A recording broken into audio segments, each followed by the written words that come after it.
Hello everyone, welcome to my channel let's crack TGT. आज से हम एक नई सीरीज़ शुरू करने जा रहे हैं, a glossary of literary terms by M H. Abrams.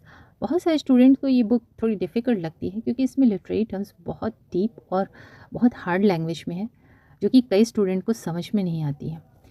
इसलिए मैं इसे बहुत ही ईजी ढंग से आपको समझाने की कोशिश करूँगी और बिल्कुल अल्फ़ाबेटिकली हम चलेंगे, ए से लेके जेड तक। So stay tune till the end of this video. और अगर आप लिटरेचर के स्टूडेंट हैं तो ये पूरी सीरीज़ आपके लिए बहुत हेल्पफुल होने वाली है। Let's start with the first term.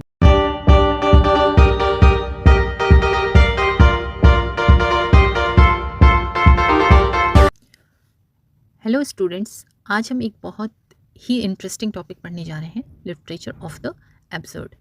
अब सबसे पहले समझते हैं कि एब्सर्ड वर्ड का मीनिंग क्या होता है। एब्सर्ड का मतलब होता है something which doesn't make sense, यानी कोई ऐसी चीज़ जो इलॉजिकल, मीनिंगलेस या बियॉन्ड रीज़न हो।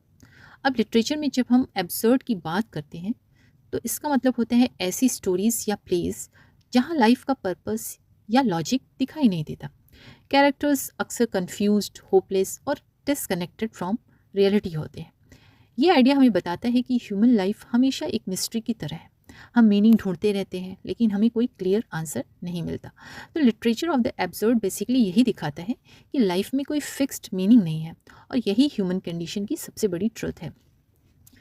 जैसा कि हमने कोरोना टाइम पर भी देखा कि बहुत सारे लोगों का जीवन चला गया और उस टाइम पे बहुत लोगों ने रियलाइज़ किया कि हम कितनी चीज़ों के पीछे भागते रहते हैं, लेकिन एक कोरोना जैसी चीज़ आई और कितने लोगों के जीवन में उसने तबाही मचाई। तो मीन्स संसार में रहने का मीनिंग क्या है? मतलब हम हर चीज़ के लिए परेशान हैं, लेकिन एक जो डेथ है वो हमारी हर चीज़ को हमसे छीन लेती है। चाहे वो हमारे रिश्ते हों, पद हो, पोजीशन हो, कुछ भी हो हमारे जीवन में, वो चीज़ें हमसे छीन ले जाती हैं। तो और यही चीज़ हुआ ये theatre of absurd after world war second. जब लोगों ने बहुत डिस्ट्रक्शन, सफरिंग और लॉस देखा, तब राइटर्स को लगा कि लाइफ में कोई परमानेंट ऑर्डर या रीज़न नहीं बचा। इसलिए उन्होंने ऐसे प्लेज और नॉवेल्स लिखे जिनमें दिखाया गया कि life is meaningless yet we keep searching for meaning. So जब हम इस टॉपिक को पढ़ेंगे तो हम देखेंगे कि कैसे ड्रामा, फिक्शन और फिलॉसफी के जरिए राइटर्स ने इस एब्सर्ड फीलिंग को एक्सप्रेस किया है। तो एब्सर्ड वर्ड का सिंपल मतलब होता है मीनिंगलेस, इरेशनल और इलॉजिकल।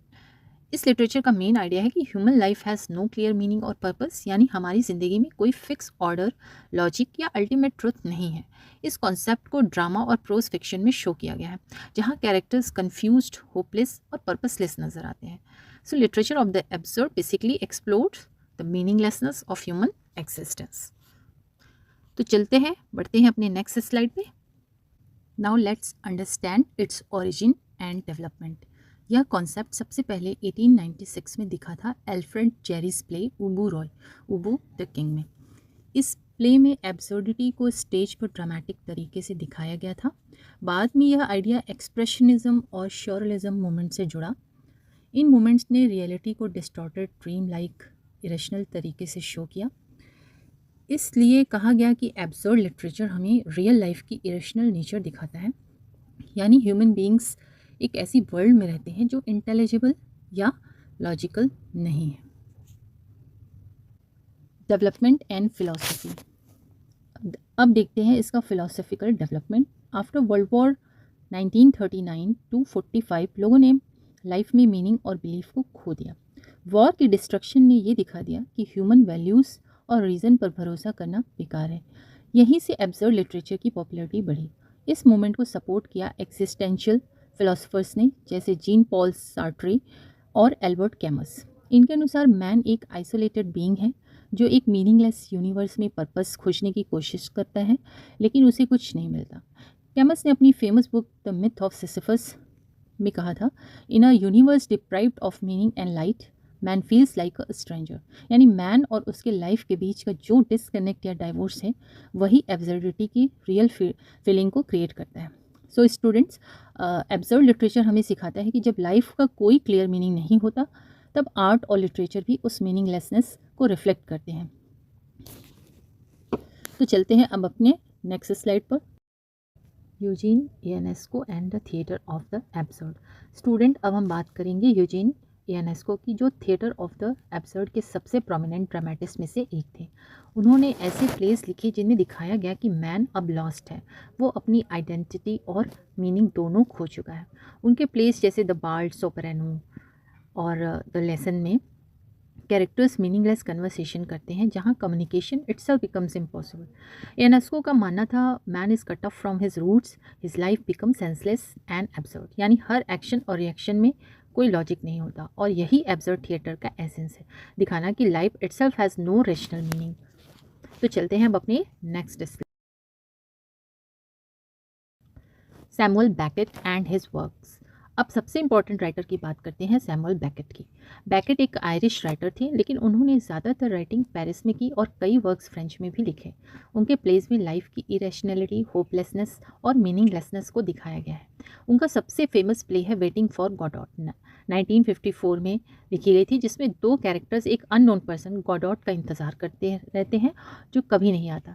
यह प्ले सिम्बॉलिकली दिखाता है कि मैन पूरी ज़िंदगी किसी मीनिंग या सल्वेशन का इंतज़ार रहता है, पर उसे कुछ नहीं मिलता। बैकेट की दूसरे प्लेस एंड गेम, जो कि 1958 में लिखी गई थी, और नॉवेल्स जैसे मेलोंडाइज और द अननेमेबल, सब इसी एब्सर्ड कंडीशन को एक्सप्लोर करते हैं।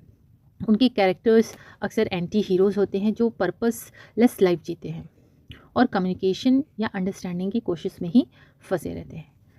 तो चलिए फिर नेक्स्ट देखते हैं अदर राइटर्स एंड फॉर्म्स। अब कुछ और राइटर्स भी हैं जिन्होंने एब्सर्ड लिटरेचर को अलग अलग एंगल से शो किया, जैसे जीन जेनेट फ्रांस के थे, ने एब्सर्डिज्म के साथ डायबोलिज्म यानी एवल एलिमेंट्स को कंबाइन किया।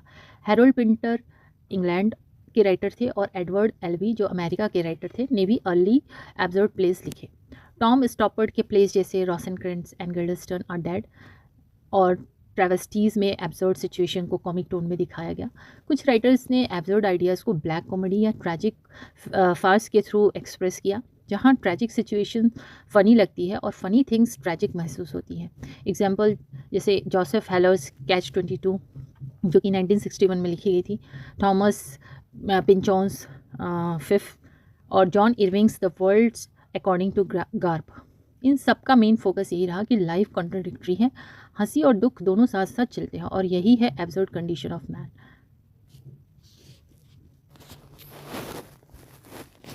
So friends, this was all about theater of the absurd. We discussed how writers like Eugene Ionesco or Samuel Beckett showed the meaningless and strange side of modern life through their plays. I hope आपको ये video पसंद आया होगा। अगर अच्छा लगा हो तो लाइक, शेयर और सब्सक्राइब ज़रूर करें मेरे चैनल को, ताकि आपको ऐसे ही और इंटरेस्टिंग लिटरेचर टॉपिक्स मिलते रहें। Thank you for watching. मिलते हैं नेक्स्ट वीडियो में। Till then keep learning and keep growing.